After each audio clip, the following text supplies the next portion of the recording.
I'll let you, if you're ready, I'll just let you take it away, jump into a track. Sure, this one's called Guns at the Border.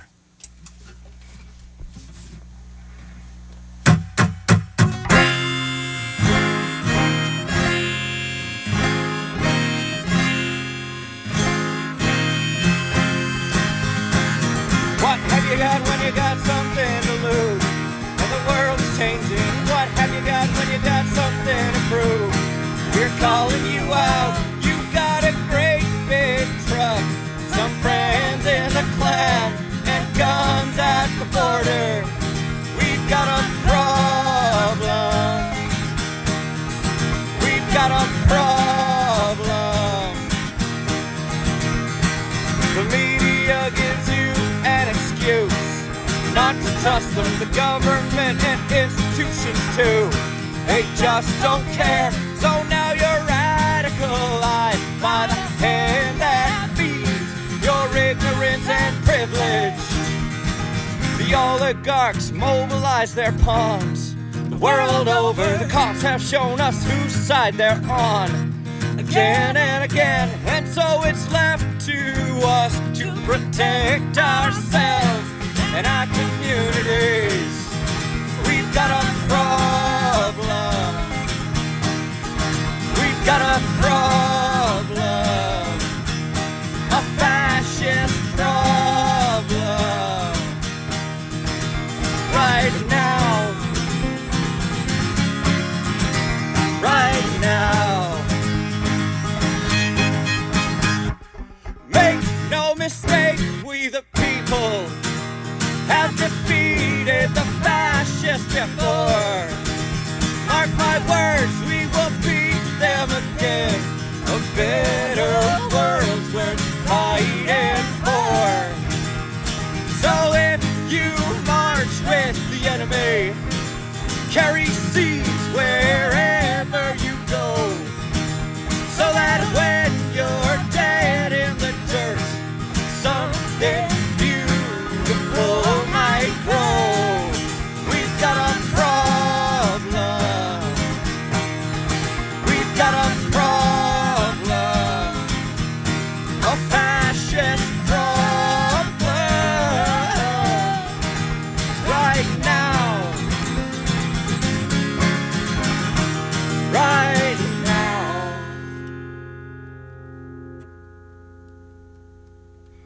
This next song is called Talking to Myself.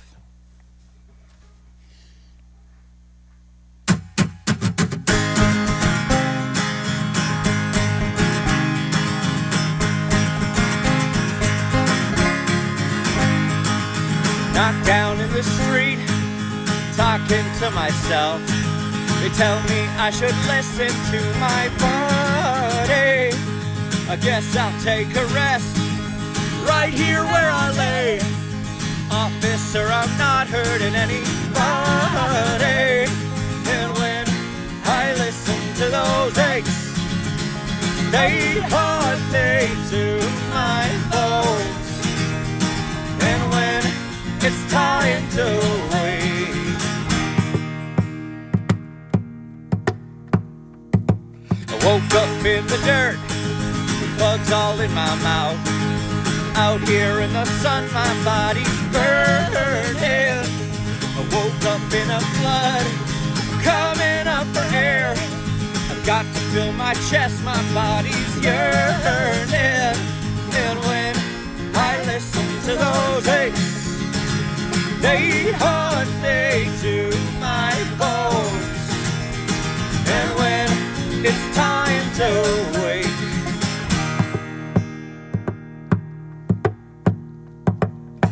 I hear the sound. I hear the sound.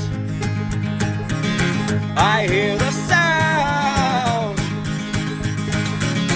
I hear the sound.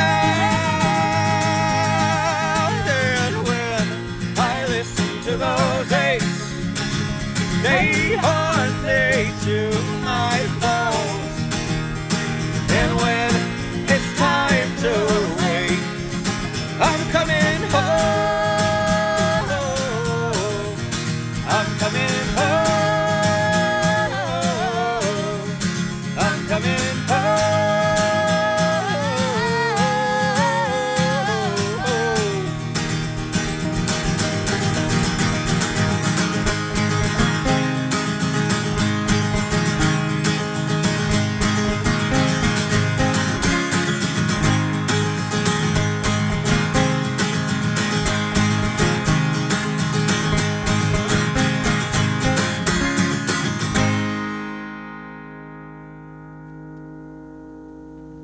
Spencer Joe live in the CJSW studios.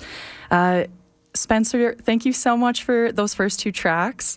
We're going to have a little bit of a chat. I haven't done an interview in a hot minute, and I'm like so excited about this one. So I'm sorry if I'm like all antsy and talking fast. Yeah, it's all good. It's been a while since we talked. It's funny because I'm like, you're doing the hard work. Why am I nervous? You're in there like doing the thing. And I'm so excited that you opened up with Guns at the Border as your first track here on the live session. I saw an interview where you said that you wrote that track during the height of the anti-vax protests a few years ago, and a lot of the themes in it obviously still, unfortunately, are ringing true today. And I think that's a good place to kick off. Would you mind talking about the inspiration for this album? Sure, yeah. I mean, I chose that one to release first, as well as a single from the album, because I think it's still pretty relevant today, even though we don't have the anti-vax movement as prevalent as it used to be. Those the white supremacist leaders of those movements have gravitated towards now other quote unquote freedom movements, including the anti-trans movement. We've got there's a lot of them out protesting the gas tax, and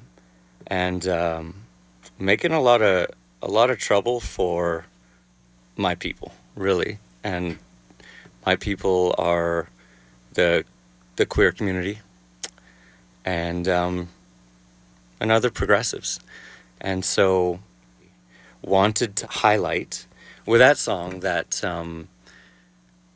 that these leaders of theirs have taken advantage of a lot of desperate people, and that's not an excuse for anybody.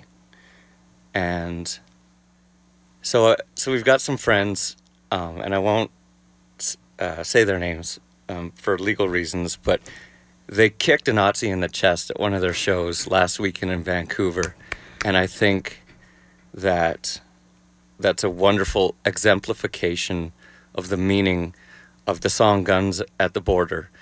There's no excuse to be, being duped by the white supremacist leaders of these movements is not an excuse. And if you come out and show yourselves in a way that puts my people at risk, you're going to experience some kickback. Thank you so much for, just getting right into it. Thank you. And I don't know. I have nothing else to share. I think your words really speak for themselves, and thank you so much. Thank you. I know, and that kind of goes into your history and the music community. You've been making music for over a decade, and you have roots in the punk scene and the folk scene, which historically also have a lot of roots in obviously these counterculture movements and kicking Nazis in the chest. So would you mind talking a little bit how you got into, how you got into music, how you got into these musical communities here? Sure. I started playing in punk bands when I was a teenager, and I started busking on the street at the same time, and I suppose that's, and I grew up listening to folk music and punk music from an early age, and so they've always been kind of the same for me. And I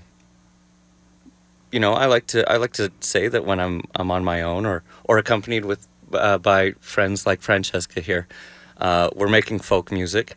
A lot of people would classify it as folk punk, and if they'd like to do that, that's okay. But I think that folk started with an edge and will always have one. And so I just think it's folk music. I released my first album in 2007, which in hindsight might have been a a little bit early. I'm glad I did it. And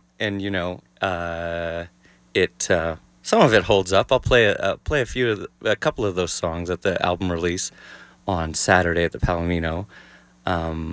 But some of it is just like, you look back. It's like looking at your Facebook photos from, the time of Facebook inception or whatever. And you're like, oh no, there I am, passed out drunk on a street corner, and like, I don't need that floating around the internet, but it's out there. And some of those songs kind of feel like that for me. And but I'm still glad I did it. And I guess that's where I came from.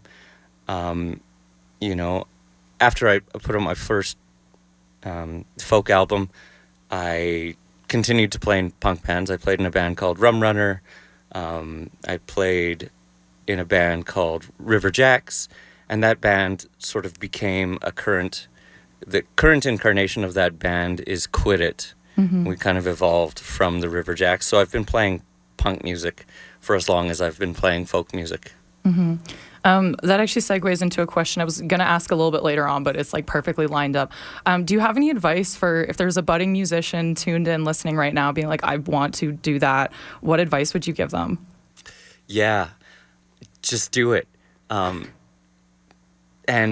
you'll look back at your material and maybe cringe at it in 10 years, but whatever you got, put it out there.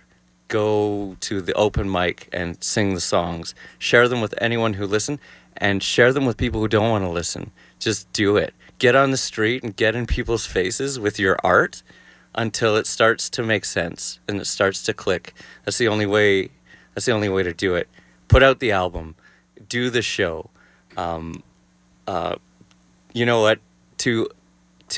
I was terrified of my first stage performance. It was like the grade 9 talent show. And I was just like, I was so scared. And I was like, you know what? I'm going to do it in a bathrobe. Just to, I don't know, to like take attention off my playing, or maybe that was it. I don't know what, but like, just like putting on the bathrobe and like taking it to that extreme really helped. So like, do it and do it hard. That's my advice. I love that. That's almost like taking a spin on the like, imagine everyone in the audience naked. Exactly. I think that's where it came from. Which is fantastic. And speaking of art, the art on this album is so fantastic. And you collaborated with Mason Jenkins on the art. And I don't know, would you mind talking a bit about that? It's so bold. I love it. It's so fun. I love I believe it's the art for the Guns at the Border, and it's the raccoon. I think that's the art. I can't remember, but would you mind talking a bit about that? Because there's some images that just really stand out. Yeah, that's a really special relationship, and if you look at the liner notes of the album, every name that you see on there that's a really special relationship, and this album really is a community collaboration. My relationship with Mason was born out of an unspeakable tragedy, and he offered me a free tattoo, and I was like, yeah, I'll do that. And through kind of that process, I was able to process some of what happened, and I kept going back to Mason for tattoos, and then we became really good friends, and I asked him to design the album artwork, and then I needed all this artwork for the singles as well. So those are my tattoos. That raccoon on Guns at the Border is right here on my arm. If you're listeners, if you're listening, I'm showing my arm. It's a raccoon holding a Molotov cocktail, looking like it's gonna try to climb the food chain. Nice. And that's why we have the YouTube channel. When this video is uploaded, listeners will be able to go back and take a look at it. So thank you for sharing that. That's so fantastic. I know I'm chatting a lot, but this is really enjoyable, and thank you for all the words, and you're so thoughtful. I was wondering if you would share with people, if you want people to support your music, where can they find you? Where can they purchase your music and do all that good stuff? Do the self-plug. Well, thanks, Molly, and thanks so much for the kind words there. The album dropped today. It's called The Water. It's available online on Bandcamp and the other streaming services. I've got I've got vinyl here. We're going to mail some out here at the CJSW's got a wonderful distribution service that any musicians who are listening who don't know about it should utilize that. CJSW mail out your album to other campus radio stations. So I've got some here. I've got one extra. If you'd like to text into the booth, I'll give it to you. Text into the booth 403-220-3991. The first person to text will get the vinyl. I've got my eye on the chat line. Yeah, that's right. The album's going to be available obviously at June 1st at the Palomino is our local release show with Zen and Amy Nelson, Ghostly Hounds, and Willie Big Bull are also playing that show. So we'll have them there. You can also go to meterrecords.com. I think there's 3 labels putting this album out.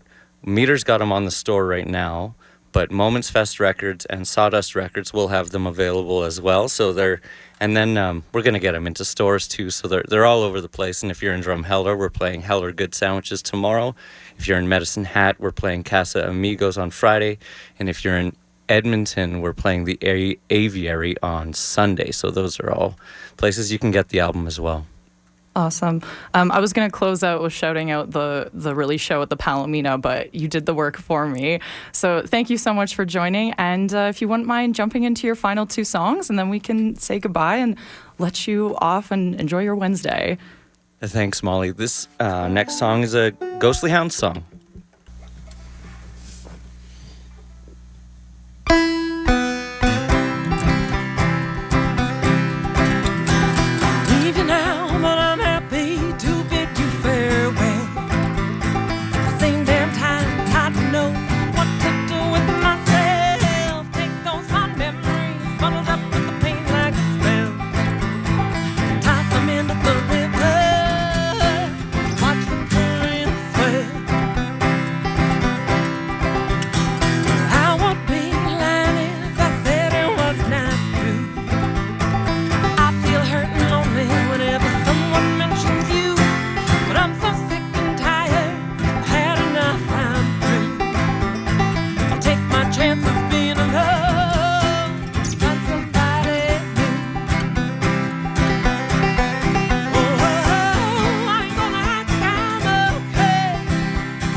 This next song's an old one. The only folk cover on the album. But I took some liberties with it, as you should with folk music, and I wrote a couple of verses about me and my daughter. So this one's for Nora.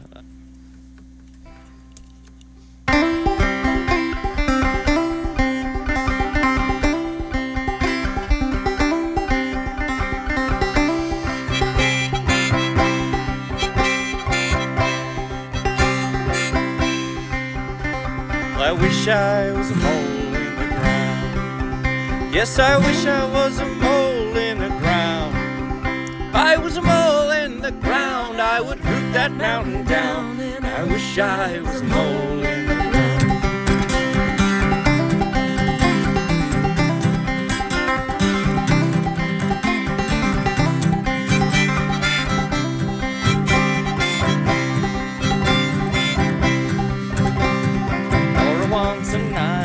Shawl.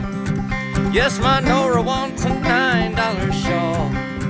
When I come over the hill with a $40 bill, and it's Daddy, where you been so long?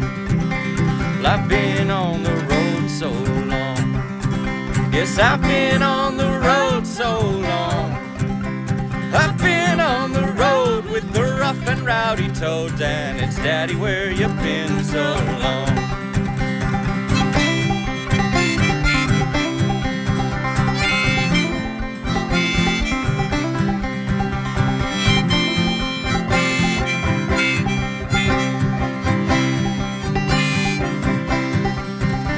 I don't like an industry man.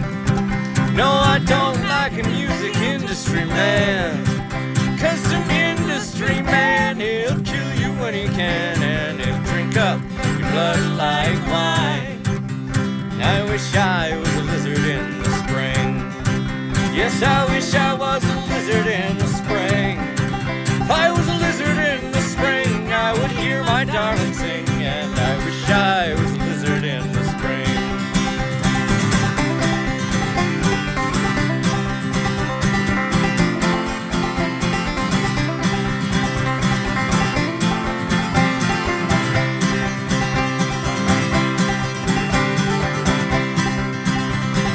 Nora, let your hair roll down. Yes, my Nora, let your hair roll down. Let your hair roll down and your bangs curl around. Nora, let your hair roll down. And I wish I was a mole in the ground. Yes, I wish I was a mole in the ground. If I was a mole in the ground, I would root that mountain down. And I wish I was a mole in the ground.